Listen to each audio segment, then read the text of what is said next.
Makanya tadi saya katakan, ketika orang menghindar untuk memikul salib, menghindar dari semua beban yang Tuhan izinkan ada dalam hidupnya, dia bukan lagi orang percaya. Sekalipun tertulis sebagai orang percaya di KTP, gak menjadi masalah. Tapi tidak di dalam karakter rohani. Saudara, mari kita merenungkan bagaimana kita berurusan dengan uang kita, bagaimana kita berurusan dengan pekerjaan, dengan istri kita, dengan anak kita. Mari kita renungkan, apakah kita sudah dalam satu arah jalan yang benar? Kita memikulnya dengan benar, dengan segala tanggung jawab rohani yang Allah percayakan. Pak Rudi berat, Pak Rudi saya lemah.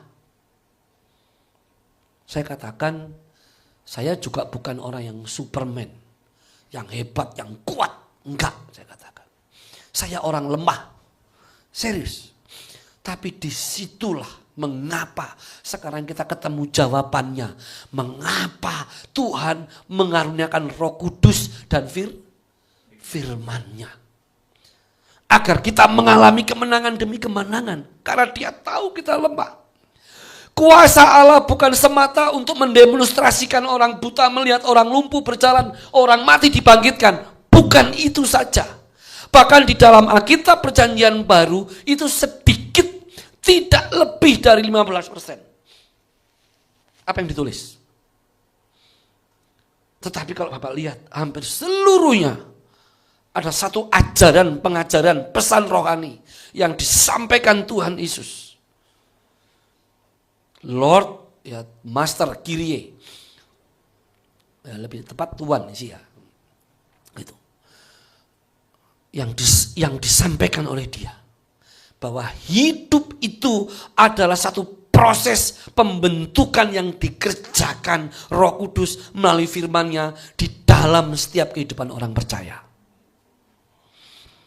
Hanya dengan cara itu setiap kita mampu memikul salib. Memikul salib tidak bisa dengan kekuatan manusia. Gak bisa. Mustahil Bapak Ibu. Setiap isi firman Tuhan, Bapak Ibu boleh ambil acak. Isinya pasti memikul salib. Saya beri contoh. Berbahagialah orang miskin di hadapan Allah, sebab engkaulah empunya kerajaan Allah. Matius 5 ayat 3. Ada enggak di sini orang berbahagia karena kemiskinannya? Enggak ada. Kalau bisa kita ingin kaya kan? Saudara, kaya dilarang enggak di dalam Alkitab? Orang kalau bekerja keras, disiplin dengan benar, teliti, mungkin nggak kaya kan? Betul nggak? Tetapi bedanya ini, ada orang kaya, kekayaan itu untuk melayani dirinya sendiri. Ada, banyak, mayoritas. Tetapi ada orang bekerja dengan baik, kekayaannya itu untuk tujuan kerajaan Allah. Saya sampaikan ke keluarga saya, ini saya sampaikan ke Bapak Ibu semua.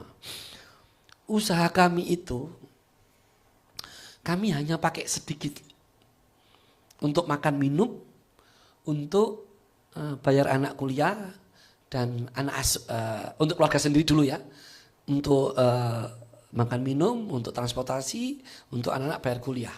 Nah, tapi Aka mau selesai ini kan, nggak terlalu banyak, Aka nggak terlalu banyak juga gitu.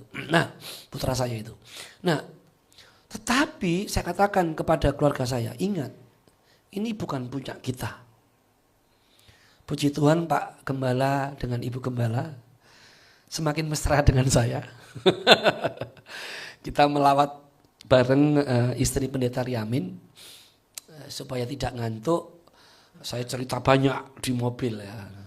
Sekalipun hati saya begini. Saya itu driver profesional.